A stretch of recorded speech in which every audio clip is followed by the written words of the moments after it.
But when those colors fade and the wind sweeps the leaves away and dumps them on your lawn, it's a little bit less awesome. Once that happens, most of us head out with our rake, spending hours picking up all those leaves. But that's actually a chore environmental experts say we should stop wasting our time on. And that is an idea I can get behind. Right. Joining us this morning to explain is David Mizejewski, a naturalist with the National Wildlife Federation. First of all, thank you so much for joining us this morning. And we want to jump right in. How do the leaves actually help our yard? So first of all, happy fall. Think about it this way. At this time of year, the deciduous trees and shrubs, those are the ones that are not evergreen, that lose their leaves, they drop them, and those leaves fall right around the root zone of those plants, where they do things like suppress weeds and help retain soil moisture, and they slowly break down and compost their nutrients right back into the soil at the root zone of the plants.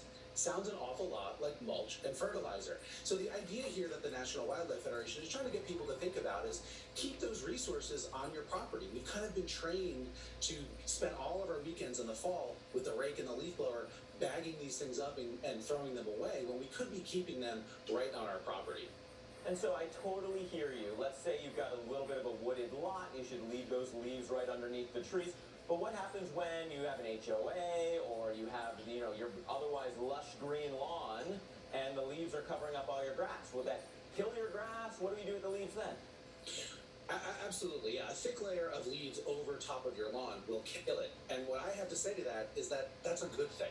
Lawns are really dead zones. We all have lawns, right? And it's kind of the standard. But again, at the National Wildlife Federation, we've got this whole concept called Garden for Wildlife. And we try to encourage people to reduce the size of your lawn. So maybe this fall, what folks can do is make a few more extra garden beds and use those leaves as mulch there. They'll be great spots to plant more trees and shrubs and native wildflowers that are going to support the birds and the butterflies. And fall is actually the perfect time to plant those things because they go into the winter dormant and their roots get established, and next spring they'll come back in full glory.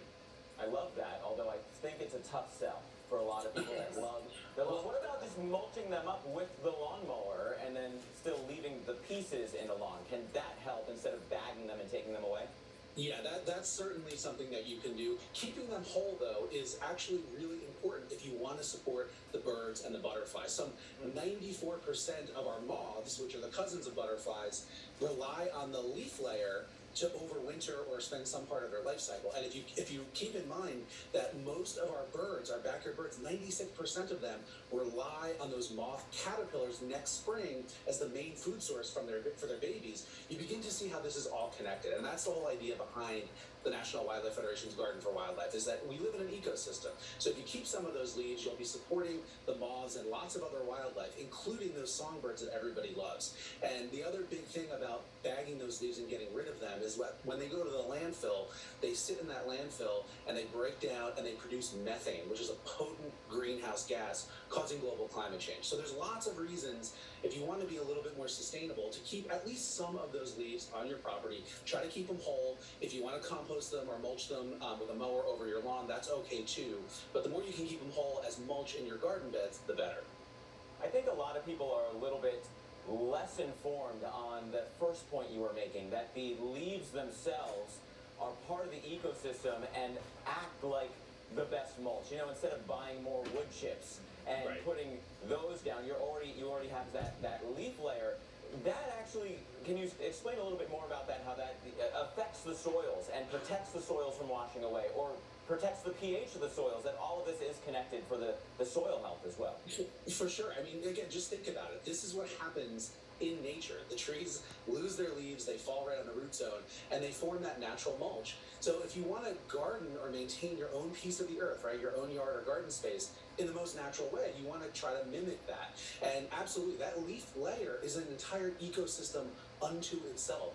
All sorts of animals, from box turtles and toads and shrews and all sorts of invertebrates live in that leaf layer. And we already talked about the moths and how important the leaf layer is for them. Lots of songbirds actually either forage in that leaf layer, thrushes and robins, and birds like ovenbirds that both forage in the leaves and they also nest in them. So the leaf layer is kind of a mostly ignored whole ecosystem that we can help restore a little bit of in our own yards and gardens. And if we all do it, it really does add up to a lot of wildlife habitat and can help with declining songbirds and declining pollinators that we all keep hearing about in the news.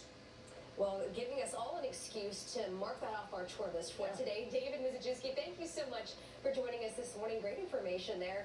And for your nosy neighbor that maybe says, why aren't they raking up their leaves? Now you can inform them. And a lot of you are watching those leaves fall right now. We're past peak